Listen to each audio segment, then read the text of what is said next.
Hey guys, this is Mike and I'm in Hatch Valley, New Mexico. We just started our Hatch Green chili harvest a couple weeks ago. You know, our Hatch Valley Green product gets a ton of questions from customers, and so we thought this is a cool opportunity to show you guys a little bit behind the scenes of all the things that we do to kind of bring this product to you. From picking the chili pepper at the field to dehydrating and processing it out here. We think it's a pretty cool process, so we hope you guys enjoyed taking the sneak peek. You know, the number one question that we get from people really is the product actually from Hatch Valley, New Mexico? And the answer to that is yes. I mean, we certified the product with the Hatch Chili Association, which is kind of founded by a group of farmers in Hatch Valley specifically, and then also with the New Mexico Department of Agriculture as well. So, you know, we hope that you guys enjoy seeing the sneak peek. We hope you guys are enjoying the product itself. Hope you guys are also having a great summer, so please stay in touch. Let us know if you guys need anything.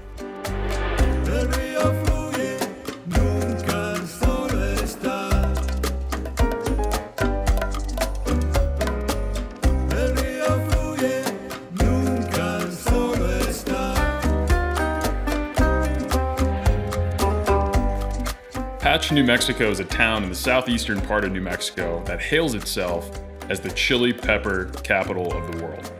And let me tell you, this entire town is crazy for chili peppers. This area is known for growing delicious green chilies, just like this one.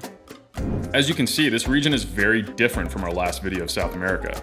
Instead of lush jungles and constant precipitation, this area is a desert with an average high temperature of 88 degrees, and not to mention minimal rain.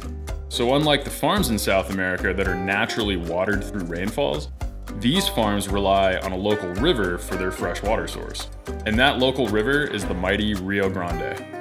The Rio Grande is the fourth largest river in North America at 1,896 miles long. The river originates in the Rio Grande National Forest in the southern Colorado mountains and flows through Mexico into the Gulf of Mexico. This river is essential to many farming communities along its path. So much so that some estimate that only 20% of its flow ends up reaching the Gulf of Mexico. We could create an entire episode talking about this river and the history of water rights surrounding it. But the main point is, there's much more demand for water along the river's route than there is water in the river. This has caused some fierce legal battles over the years among states and Mexico regarding how much of the river should be allotted to each region and each farmer. Regardless, water is scarce in this part of the world, and farmers need to be very efficient in the way that they use this resource. Given that, these farms install irrigation drip systems about 8 inches below the surface of the fields, and they plant the seeds directly over these drip systems. This ensures an efficient distribution of water directly to the root of the plant and ensures minimal water waste.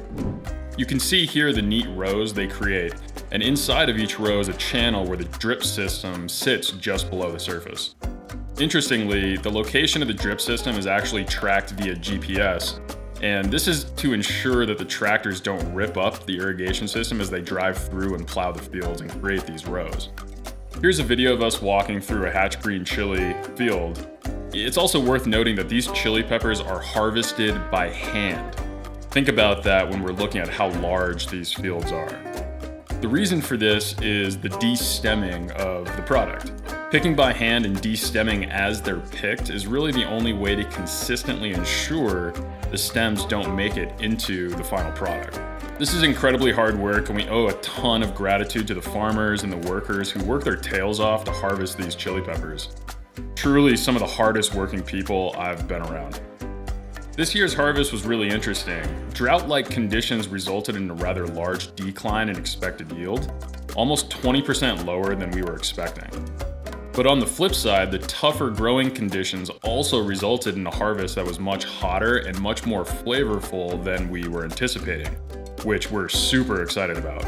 So we might be in somewhat short supply of this product this year, but the product we do have should be some of the tastiest we've had to date. This is the cool shot to show you what the farmers call shredding. This is when they pick the first developed fruit from the plant, then they run a machine over the plants and essentially prune them back down to their base. This allows the plant to regrow and allows for the farmers to have a second pick later in the season.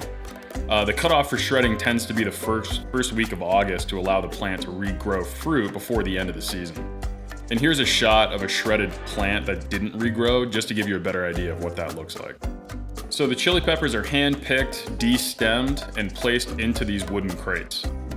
These wooden crates are then moved to the processing facility, where the chili peppers are dumped into this machine to make sure that a steady stream of chili peppers move through to be processed. This machine then helps remove any large debris that could have come in from the field, things like rocks or sticks or other material. The chilies then move on to this sorting table where workers will pull any chilies that are of the wrong color or still have stems attached. We're currently processing hatch green right now, so they're removing red and underripened chilies. They're then moved up this conveyor belt into this water bath where any stones or any other heavy material that may have snuck its way through will sink to the bottom of this bath. The chilies are then moved to the slicing and de-seeding machine. These seeds can then be used to plant the next year's harvest. And it's also worth noting that the de-seeding machine helps remove 70 to 80% of the seeds, but it really doesn't remove 100% of the seeds all the time. The chilies are then sliced into chunks and deposited onto these trays. Similar to our last video, they're sliced to ensure the dehydration step thoroughly and evenly dehydrates the chili peppers down to a very low water activity level to limit microbial growth. These trays are then stacked and moved to this staging area where they're made ready to be inserted into one of these dehydration tunnels. Once inserted into the dehydration tunnel, the chilies will spend 4 to 8 hours in this tunnel until the moisture is brought down to a very, very low water activity level. Here's a pretty cool shot of what the top of the dehydration tunnel looks like. These massive burners are pumping hot air through these tunnels for that 4 to 8 hour period. Let's just say the gas bill here is not cheap. Once the chilies are dehydrated, the wooden trays then deposit their contents into this machine, and the trays are moved back in line to be filled again with fresh chilies. The dehydrated peppers then move through this tubing through a series of scanners and other detectors to ensure any foreign material did not sneak into the final product. And finally, the chilies are deposited into these large bins. These bins are then consolidated into smaller containers and sent to us for further flaking, sifting, blending, and bottling at our facility in Colorado. So this is how we make the main ingredient in our Hatch Valley Green product. We really love the flavor profile of the Hatch Green chilies, but as you can see, we like to add a little jalapeno and just a smidge of habanero into this blend.